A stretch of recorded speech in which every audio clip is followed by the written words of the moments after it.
Remonter, je me dis, tout en gravissant les marches du pardon, Marc, appelle au secours, je dois le secourir, dussé-je en pâlir moi-même. D'ailleurs, l'autre jour, j'ai parlé de vous à Filkenzone. Tu parles de nous à Filkenzone? Je parle de tout à Filkenzone. Et pourquoi tu parles de nous? Je t'interdis de parler de moi à ce connard. Tu ne m'interdis rien. Et pourquoi tu parles de nous? Je sens que vos relations sont tendues et je voulais que Filkenzone m'éclaire. Et qu'est-ce qu'ils disent, con? Il dit quelque chose d'amusant. Ils donnent leur avis, ces gens. Non, ils ne donnent pas leur avis. Mais là, il a donné son avis. Il a même fait un geste, lui qui ne fait jamais de geste. Et il a toujours froid. Je lui dis, bougez. Bon, et alors qu'est-ce qu'il dit? Mais on se fout de ce qu'il a dit. Mais qu'est-ce qu'il a dit? En quoi ça nous intéresse? Moi, je veux savoir ce que ce con dit, merde! Bon, vous voulez savoir? Tu as pris des notes? Oui, j'ai noté parce que c'est compliqué. Bon, je vous lis. Lis, vas-y. Si je suis moi, parce que je suis moi. Et si tu es toi, parce que tu es toi, je suis moi et tu es toi. Si en revanche, je suis moi parce que tu es toi, et si tu es toi parce que je suis moi, alors je ne suis pas moi et tu n'es pas toi. Bon, vous comprenez que j'ai dû écrire. Tu le paies combien? 400 francs la séance, 2 fois par semaine. Joli. Et en liquide, hein. Car j'ai appris un truc. Tu ne peux pas payer par chèque.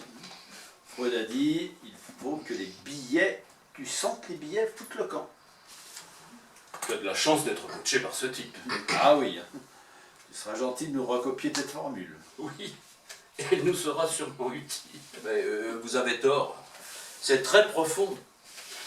Si c'est grâce à lui que tu es revenu tendre ton autre joue, tu peux le remercier. Il a fait de toi une lope, mais tu es content, c'est l'essentiel. Tout ça parce qu'il ne veut pas croire que j'apprécie ton entrios. Je me fous de ce que vous pensez de ce tableau, toi comme lui. Mais plus je le vois, plus je l'aime, je t'assure. Bon, je propose qu'on cesse de parler de ce tableau une bonne fois pour toutes, hein, ok? C'est une conversation qui ne m'intéresse pas. Pourquoi tu te blesses comme ça? Je ne me blesse pas, Marc.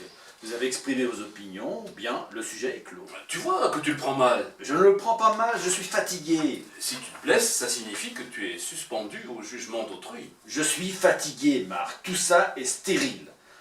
À vrai dire, je suis au bord de l'ennui avec vous. Là, en ce moment... Allons dîner. Bon, allez-y tous les deux. Hein. Pourquoi vous n'y allez pas tous les deux? Non mais non, non, pour une fois qu'on est tous les trois. Bon, ça ne réussit pas, apparemment. Hein. Je ne comprends pas ce qui se passe. Hein. Calmons-nous. Il n'y a aucune raison de s'engueuler. Encore moins pour un tableau. Mais, tu as conscience que tu jettes de l'huile sur le feu avec tes calmons-nous et tes manières de curer? C'est nouveau, ça? Enfin, vous n'arriverez pas à m'entamer. Tu m'impressionnes. Je vais aller chez ce Finkelzone. Tu ne peux pas, il est complet. Qu'est-ce que tu manges? J'ai le sémium. Je suis rentré dans la suite logique des choses. Mariage, enfant, mort, papeterie. Qu'est-ce qui peut m'arriver? Mu par une impulsion soudaine, Serge prend l'entrios et le rapporte où il se trouvait, en dehors de la pièce. Il revient aussitôt. Nous ne sommes pas dignes de le regarder. Exact.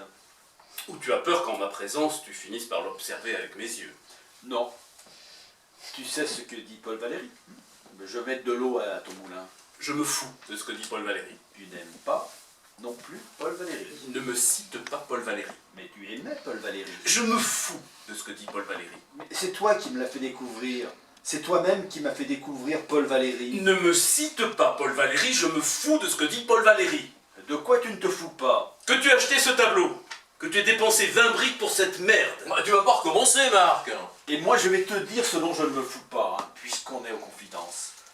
Je ne me fous pas de la manière dont tu as suggéré par ton rire et tes insinuations que moi-même je trouvais cette œuvre grotesque. Tu as nié que je pouvais, avec sincérité, y être attaché. Tu as voulu créer une complicité odieuse entre nous. Et pour reprendre ta formule, Marc, c'est ça qui me relie moins à toi ces derniers temps. Ce permanent soupçon que tu manifestes.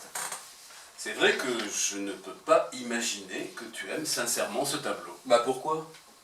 Parce que j'aime Serge et que je suis incapable d'aimer Serge achetant ce tableau. Pourquoi tu dis achetant? Pourquoi tu ne dis pas aimant? Parce que je ne peux pas dire aimant. Je ne peux pas croire, aimant. Alors, achetant, pourquoi si je n'aime pas? C'est toute la question. Regarde comme il me répond avec suffisance. Je joue au con et lui, il me répond avec la tranquille boutissure du sous-entendu. Il n'a pas imaginé une seconde, au cas même improbable où je puisse aimer vraiment, que je me blesse d'entendre ton avis catégorique, tranchant, complice dans le dégoût. Non. Quand tu m'as demandé ce que je pensais de Paula, une fille qui m'a soutenu à moi pendant tout un dîner, qu'on pouvait guérir la maladie d'Ehlers-Danlos à l'homéopathie, je ne t'ai pas dit que je la trouvais laide, rugueuse et sans charme. J'aurais pu. C'est ce que tu penses de Paula? À ton avis? Mais non, il ne pense pas ça. On ne peut pas penser ça de Paula. Réponds-moi. Tu vois? Tu vois l'effet que ça fait, hein? Est-ce que tu penses ce que tu viens de dire sur Paula? Au-delà même. Mais non. Au-delà, Serge. Au-delà du rugueux.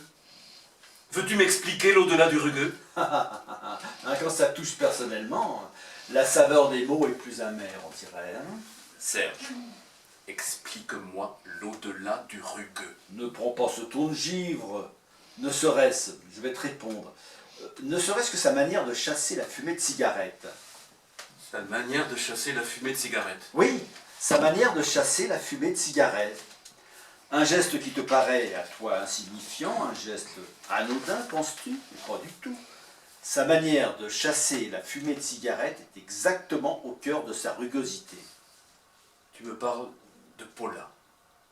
Une femme qui partage ma vie. En ces termes insoutenables parce que tu désapprouves sa façon de chasser la fumée de cigarette. Oui, sa façon de chasser la fumée de cigarette la condamne sans phrase. Serge, explique-moi. Explique-moi avant que je ne perde tout contrôle de moi-même. C'est très grave ce que tu es en train de faire en ce moment. Alors, n'importe quelle femme dirait « Excusez-moi, la fumée me gêne un peu, pourriez-vous déplacer votre cendrier ?» Non. Non, elle ne s'abaisse pas à parler. Elle dessine son mépris dans l'air d'un geste calculé, d'une lassitude un peu méchante, un mouvement de main qu'elle veut imperceptible et qui sous-entend « Fumer, fumer, c'est désespérant, mais à quoi bon le relever ?» et qui fait que tu te demandes si c'est toi ou la cigarette qui l'indispose. Oh, tu exagères. Tu vois, il n'a pas dit que j'ai tort. Hein. Il a dit tu exagères. Il ne dit pas que j'ai tort. Sa façon de fumer, de chasser la fumée de cigarette révèle une nature froide, condescendante et fermée au monde, ce que tu tends toi-même à devenir. C'est dommage, Marc. Hein. C'est vraiment dommage que tu sois tombé sur une femme aussi négative. Paula n'est pas négative.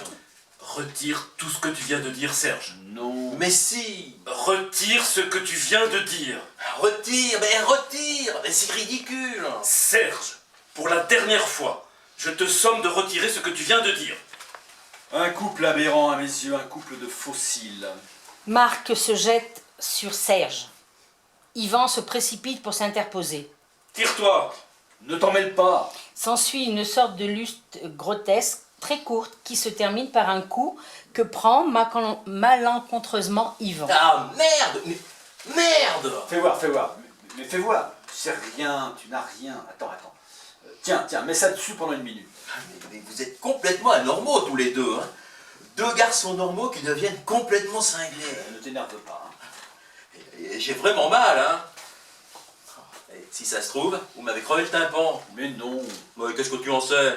Tu n'es pas au Torino? Ouais, des amis comme vous, hein, des types qui ont fait des études. Hein. Allez, calme-toi, allez. Non, mais tu ne peux pas démolir quelqu'un parce que tu n'aimes pas sa façon de chasser la fumée de cigarette. Si.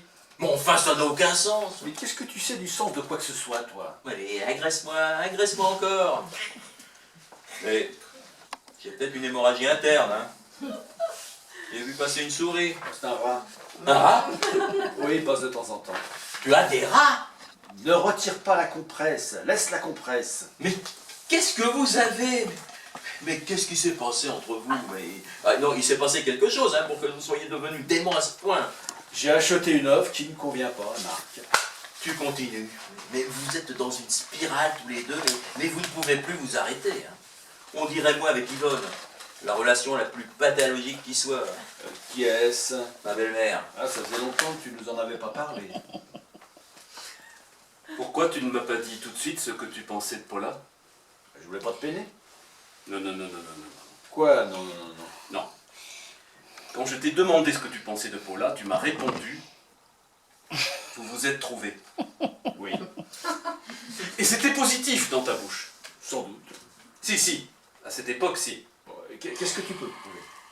Aujourd'hui, le procès que tu fais à Paula, en réalité le mien, penche du mauvais côté. Je comprends pas. Mais si, tu comprends. Non. Depuis que je ne peux plus te suivre dans ta furieuse, quoique récente, appétence de nouveauté, je suis devenu condescendant, fermé au monde, fossilisé. Ça me vrille, hein. Bah, j'ai une vrille qui m'a traversé le cerveau. Tu veux une goutte de cognac? Tu crois? Si j'ai un truc détraqué dans le cerveau, tu crois que l'alcool est contre-indiqué? Tu veux une aspirine? Je ne sais pas si l'aspirine... Bon, mais alors qu'est-ce que tu veux? Ne vous occupez pas de moi. Continuez votre conversation absurde. Non, ne vous intéressez pas à moi. C'est difficile. Vous pourriez avoir une oncette de compassion, non? Moi, je supporte que tu fréquentes Paula. Je ne t'en veux pas d'être avec Paula. Tu n'as aucune raison de m'en vouloir. Et toi, tu as des raisons de m'en vouloir Tu vois, j'allais dire d'être avec l'Antrios. Oui, Mais quelque chose m'échappe. je ne t'ai pas remplacé par Paula. Parce que moi, je t'ai remplacé par l'Antrios. Oui, Je ne t'ai pas remplacé par l'Antrios. oui, par Lantrios et compagnie. Tu comprends ce qu'il dit? Je m'en fous, vous êtes cinglé. De mon temps, tu n'aurais jamais acheté cette toile. Mais qu'est-ce que ça signifie de ton temps? Du temps où tu me distinguais des autres, où tu mesurais les choses à mon aune. Il y a eu un temps de cette nature entre nous. Comme c'est cruel et petit de ta part. Non, je t'assure, je suis éberlué. Si Yvan n'était pas l'être spongieux qu'il est devenu, il me soutiendrait. Continue, je t'ai dit, salut. Il fut un temps où tu étais fier de m'avoir pour ami. Tu te félicitais de mon étrangeté, de ma propension à rester hors du coup. Tu aimais exposer ma sauvagerie en société, toi qui vivais si normalement. J'étais ton alibi. Mais à la longue, il faut croire que cette sorte d'affection se tarit. Sur le tard, tu prends ton autonomie. J'apprécie le sur le tard. Et je hais cette autonomie. La violence de cette autonomie. Tu m'abandonnes, je suis trahi. Tu es un traître pour moi. Il était mon mentor, si je comprends bien. Et si moi, je t'aimais en qualité de mentor, toi, de quelle nature était ton sentiment? Tu le devines. Oui, mais je voudrais te l'entendre dire. J'aimais ton regard. J'étais flatté. J'étais toujours sugré de me considérer comme à part. J'ai même cru que cet à part était de l'ordre du supérieur. Jusqu'à ce qu'un jour tu me dises le contraire. C'est consternant. C'est la vérité. Quel échec. Oui. Quel échec. Quel échec. Pour moi surtout. Toi, tu t'es découvert une nouvelle famille. Ta nature idolâtre a trouvé d'autres objets. L'artiste. La déconstruction. C'est quoi la déconstruction? Tu ne connais pas la déconstruction? Demande à Serge. Il domine très bien cette notion. Pour me rendre lisible une œuvre absurde, tu es allé chercher ta terminologie dans le registre des travaux publics. Ah, tu souris? Tu vois? Quand tu souris comme ça, je reprends espoir. Quel con! Mais réconciliez-vous. Passons une bonne soirée, mais tout ça est risible. C'est de ma faute. On ne s'est pas beaucoup vu ces derniers temps. J'ai été absent. Tu t'es mis à fréquenter le haut de gamme. Les Robs, les Després-Couder. Ce dentiste, Guy Allier. C'est lui qui t'a... Non, pas du tout. Non, mais ce n'est pas du tout son univers. Lui n'aime que l'art conceptuel. Enfin, c'est pareil. Ah non, ce n'est pas pareil. Tu vois, encore une preuve que je t'ai laissé dériver. On ne se comprend même plus dans la conversation courante. J'ignorais. Vraiment, c'est une découverte que j'étais à ce point sous ta houlette, à ce point en ta possession. Bon, en ma possession, non. On ne devrait jamais laisser ses amis sans surveillance. Il faut toujours surveiller ses amis. Sinon, il vous échappe. Regarde ce malheureux Yvan. Il nous enchantait par son comportement débridé. Et qu'on a laissé devenir peureux, papetier. Bientôt mari. Un garçon qui nous a porté ses singularités, et qui s'escrime maintenant à la gommée. Qui nous apportait, mais qu'est-ce que tu... Est-ce que tu réalises ce que tu dis, hein? Toujours en fonction de toi. Apprends à aimer les gens pour eux-mêmes, Marc. Ça veut dire quoi? Pour eux-mêmes. Pour ce qu'ils sont. Mais qu'est-ce qu'ils sont? Qu'est-ce qu'ils sont? En dehors de l'espoir que je place en eux. Je cherche désespérément un ami qui me préexiste. Jusqu'ici, je n'ai pas eu de chance. J'ai dû vous façonner. Mais tu vois, ça ne marche pas. Un jour ou l'autre, la créature va dîner chez les déprécoudères et, pour entériner son nouveau standing, achète un tableau blanc. Donc, nous voilà au terme d'une relation de 15 ans. Ouais. Minable. Tu vois, si on était arrivé à se parler normalement, enfin, si j'étais parvenu à m'exprimer en gardant mon calme, Oui. non. Si, parle. On échange, ne serait-ce qu'un mot dépassionné. Je ne crois pas aux valeurs qui régissent l'art d'aujourd'hui. La loi du nouveau, la loi de la surprise. La surprise est une chose morte. Morte à peine conçue, Serge. Bon. Et alors? C'est tout. J'ai aussi été pour toi de l'ordre de la surprise. Mais qu'est-ce que tu racontes? Une surprise qui a duré un certain temps, je dois dire. Phil Kenzo est un génie. Je vous signale qu'il avait tout compris. J'aimerais que tu cesses d'arbitrer, Yvan, hein, et que tu cesses de te considérer à l'extérieur de cette conversation. Tu veux m'y faire participer? Pas question, en quoi ça me regarde? J'ai déjà le tympan crevé. Hein. Vous réglez vos comptes tout seul maintenant. Il a peut-être le tympan crevé. Je lui ai donné un coup très violent. Oh, je t'en prie, pas de vantardise. Tu vois, Yvan, ce que je ne supporte pas en ce moment chez toi, outre ce que je t'ai déjà dit et que je pense, c'est ton désir de nous niveler. Égaux, tu nous voudrais, pour mettre ta lâcheté en sourdine. Égaux dans la discussion, égaux dans l'amitié d'autrefois. Mais nous ne sommes pas égaux, Yvan. Tu dois choisir ton camp. Mais il a tout choisi. Parfait. Je n'ai pas besoin de supporters. Tu ne vas pas rejeter le pauvre garçon. Pourquoi on se voit si on se hait? On se hait, c'est clair. Hein. Enfin, moi je ne vous hais pas, mais vous me haïssez. Hein. Vous haïssez. Et vous me haïssez. Alors pourquoi on se voit? Moi, je m'apprêtais à passer une soirée de détente après une semaine de soucis absurdes, retrouver mes deux meilleurs amis, aller au cinéma, rire, dédramatiser. Tu as remarqué que tu parles que de toi? Et vous parlez de qui, vous? Tout le monde parle de soi. Mais tu nous fous la soirée en l'air, tu... Je vous fous la soirée en l'air. Oui! Je vous fous la soirée en l'air. Moi, je vous fous la soirée en l'air. Oui, ne t'excite pas. Ouais, oui, c'est moi qui vous fous la soirée en l'air. Tu vas pas le répéter combien de fois? Non, mais répondez-moi. C'est moi qui vous fous la soirée en l'air? Tu arrives avec 3 quarts d'heure de retard. Tu ne t'excuses pas. Tu nous saoules de tes pépins domestiques. Et ta présence ta présence de spectateur veule et neutre, nous entraîne, Marc et moi, dans les pires excès. Toi aussi, tu t'y mets. Oui, parce que sur ce point, je suis entièrement d'accord avec lui. Tu crées les conditions du conflit. Cette mièvre et subalterne voix de la raison que tu essaies de faire entendre depuis ton arrivée est intenable. Vous savez que je peux pleurer? Je peux me mettre à pleurer là. Hein. Bon, oui. D'ailleurs, je suis pas loin. Hein. Pleure. Allez, pleure. Pleure, allez. Vous me dites pleure. Et tu as toutes les raisons de pleurer. Tu vas épouser une gorgone. Tu perds des amis que tu pensais éternels. Ah, parce que ça y est, là, tout est fini. Tu l'as dit toi-même. À quoi bon se voir si on se hait? Et mon mariage? Mais vous êtes témoin, vous vous souvenez? Mais tu peux encore changer. Mais bien sûr que non, et je vous ai inscrit. Tu peux en choisir d'autres au dernier moment. On n'a pas le droit. Mais si, Non.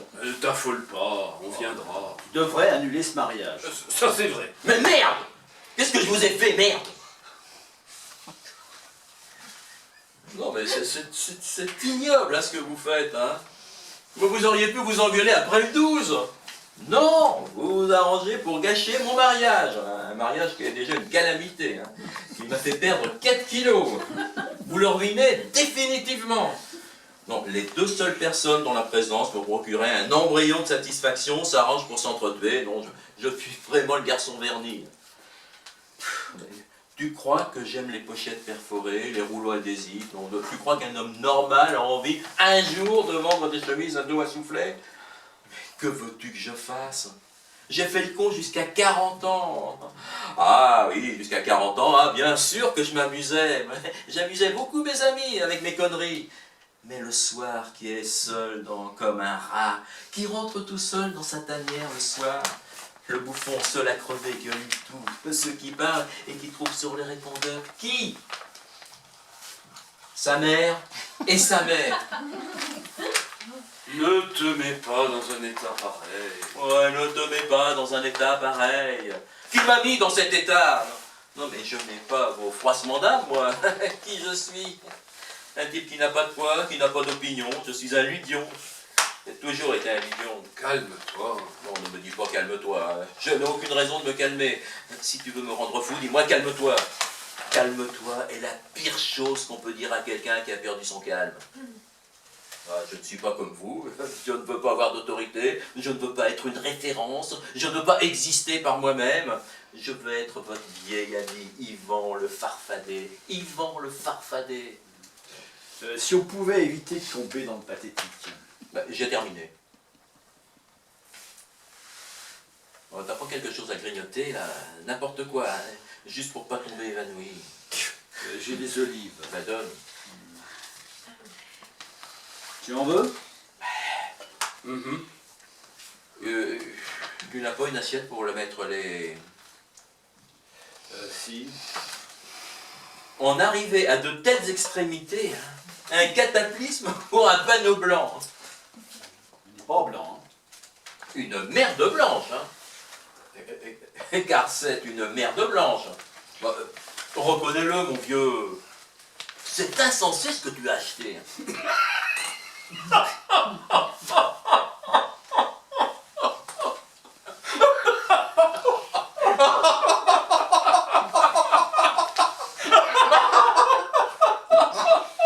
Serge sort de la pièce et revient aussitôt avec l'antrioche qu'il replace au même endroit. Tu as sur toi tes fameux feutres? Bon, quoi faire? Tu ne vas pas dessiner sur le tableau? Tu as ou pas? Bah, attends. Oui, un bleu. Donne. Yvan tend le feutre à Serge. Serge prend le feutre, enlève le capuchon, observe un instant la pointe, replace le capuchon. Il lève les yeux vers Marc et lui lance le feutre. Marc l'attrape. Vas-y. Vas-y. Marc s'approche du tableau, il regarde Serge, puis il enlève le capuchon du feutre. Tu vas pas le faire? Allez. Mais vous êtes fous alliés tous les deux. Marc se baisse pour être à la hauteur du tableau. Sur le regard horrifié d'Yvan, il suit avec le feutre un des liserés transversaux. Serge est impassible. Puis, avec application, Marc dessine sur la pente un petit skieur avec un bonnet. Lorsqu'il a fini, il se redresse et contemple son œuvre. Serge reste de marbre. Yvan est pétrifié. Bon, j'ai faim. On va dîner? Marc esquisse un sourire. Il rebouche le capuchon et, dans un geste ludique, le jette à Yvan, qui s'en saisit au vol. Chez Serge, au fond, accroché au mur, l'antrios. Debout devant la toile, Marc tient une bassine d'eau dans laquelle Serge trempe un petit morceau de tissu. Marc a relevé les manches de sa chemise et Serge est revêtu d'un petit habillé trop court de peintre en bâtiment. Près d'eux, on aperçoit quelques produits, flacons ou bouteilles de white spirit, eau écarlate, chiffon et éponge. Avec un geste très délicat, Serge apporte une dernière touche au nettoyage du tableau. L'antrios a retrouvé toute sa blancheur initiale. Marc pose la bassine et regarde le tableau. Serge se retourne vers Yvan assis en retrait. Yvan approuve. Serge recule et contemple l'œuvre à son tour.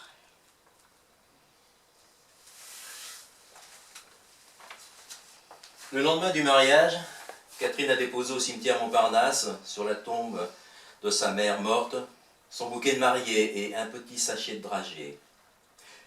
Je me suis éclipsé pour pleurer derrière une chapelle et le soir, repensant à cet acte bouleversant, j'ai encore sangloté dans mon lit en silence.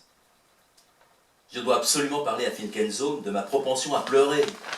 Je pleure tout le temps, ce qui n'est pas normal pour un garçon de mon âge. Cela a commencé, ou du moins s'est manifesté clairement le soir du tableau blanc chez Serge. Après que Serge avait montré à Marc, par un acte de pure démence, qu'il tenait davantage à lui qu'à son tableau, nous sommes allés dîner chez Émile.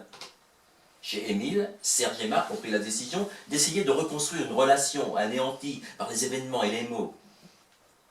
À un moment donné, l'un de nous a employé l'expression « période d'essai ». Et j'ai fondu en larmes. L'expression « période d'essai » appliquée à notre amitié a provoqué en moi un séisme incontrôlé et absurde. En réalité, je ne supporte plus aucun discours rationnel. Tout ce qui a fait le monde, tout ce qui a été beau et grand dans ce monde, n'est jamais né d'un discours rationnel. Serge s'essuie les mains. Il va vider la bassine d'eau puis se met à ranger tous les produits, de sorte qu'il n'y ait plus aucune trace de nettoyage. Il regarde encore une fois son tableau, puis se retourne et s'avance vers nous. Lorsque nous sommes parvenus, Marc et moi, à l'aide d'un savon suisse à base de fiel de bœuf, prescrit par Paula à effacer le skieur, j'ai contemplé l'Antrios et je me suis tourné vers Marc. « Savais-tu que les feutres étaient lavables ?»« Non, m'a répondu Marc. Non. Et toi ?»« Moi non plus, ai-je dit, très vite, en mentant. » Sur l'instant, j'ai failli répondre « moi je le savais ». Mais pouvais-je entamer notre période d'essai avec un aveu aussi décevant? D'un autre côté, débuter par une tricherie, n'exagérons rien. D'où me vient cette vertu stupide? Pourquoi faut-il que les relations soient si compliquées avec Marc?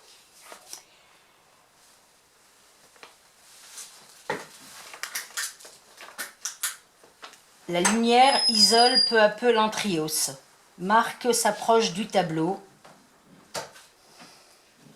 Sous les nuages blancs, la neige tombe. On ne voit ni les nuages blancs ni la neige, ni la froideur et l'éclat blanc du sol. Un homme seul, à ski, glisse. La neige tombe. Tombe jusqu'à ce que l'homme disparaisse et retrouve son opacité.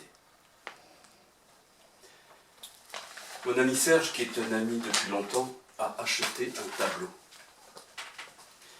C'est une toile d'environ 1,60 m sur 1,20 m. Elle représente un homme qui traverse un espace. Et qui disparaît.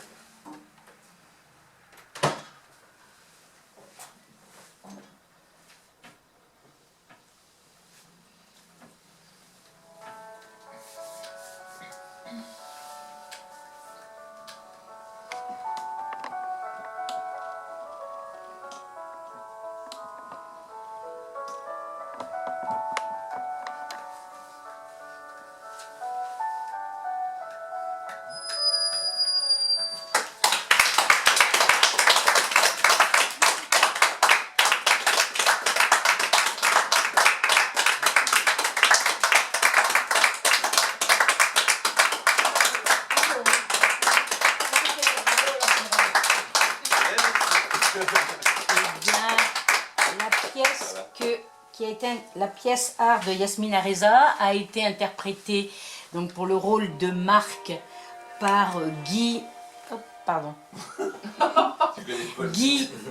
Vareille. Pour le rôle de Serge, Guy Selenati. Et pour le rôle de Yvan, Daniel Counillet.